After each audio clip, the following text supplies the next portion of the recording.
అందరికీ స్వాగతం. మనం ఇప్పుడు ఆది వరాహ మందిరంలో ఉన్నాము. ఈ ఆది వరాహ మందిరం చాలా పరమ అద్భుతంగా ఉంది. ఇది బృందావన్ పరిక్రమ మార్గంలో మనము పరిక్రమ చేస్తూ ఉంటే ఆ మార్గంలో మనము ఈ మందిరం యొక్క దర్శనాన్ని చేసుకోవచ్చు అన్నమాట.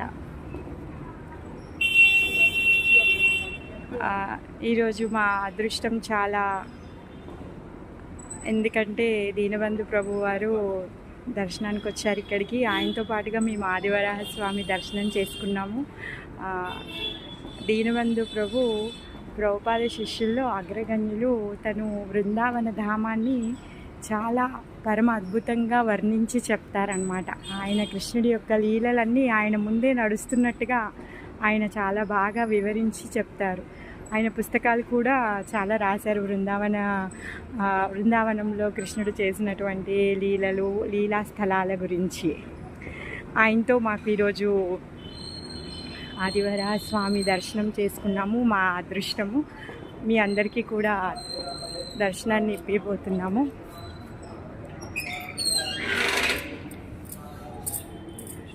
ఈ మందిరం చాలా పరమ అద్భుతంగా ఉంది. మొత్తం రాతి స్తంభాలతోనూ రాతితోనే నిర్మించబడి ఉంది. శ్రీ ఆదివరాహ స్వామికి జై. శ్రీ సీతారాం లక్ష్మణ్ హనుమాన్కి జై.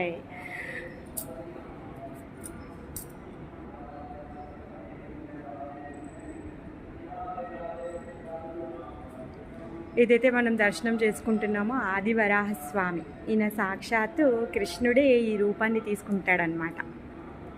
ఇక్కడ ఇంకా ఆది వరాహ స్వామితో పాటు సీతారాం లక్ష్మణ్ హనుమాన్లు ఉన్నారు. ఇంకా పక్కగా రాధాకృష్ణులు కూడా ఉన్నారు. జై. అయితే ఎప్పుడులాగానే రాధమ్మ ఇంకా కృష్ణ ఇద్దరు వచ్చి గోపికలు అందరు కలిసి ఆడుకుంటూ ఉన్నారనమాట.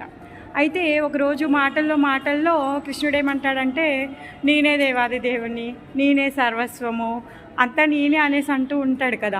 నేను ముందు రాముణ్ణి నేనే, తర్వాత నరసింహాన్ని నేనే అనేసి చెప్తూ ఉంటాడు. వామనుని నేనే అని చెప్తూ ఉంటాడు. అయితే గోపికలు అంటాడు, సరేలే అంత లీస్ట్ అయిపోయింది, ఇప్పుడు వరాహాన్ని కూడా నేనే అని చెప్పు అనేసి అంటారనమాట. అప్పుడు కృష్ణుడు అంటారు, అవును మీరు కాదని ఎవరన్నారు, వరాహాన్ని కూడా నేనే కదా అనేసి కృష్ణుడు ఈ ఆది వరాహ రూపాన్ని తీసుకొని గోపికలందరికీ ఈ వరాహస్వామిగా దర్శనం ఇచ్చాడనమాట. ఆ స్థలం అన్నమాట. ఇక్కడ ఆది వరాహ రూపంలో సాక్షాత్ దేవదేవుడైన శ్రీకృష్ణ భగవానుడు మనకి దర్శనమిస్తున్నారు. ఆది వరాహ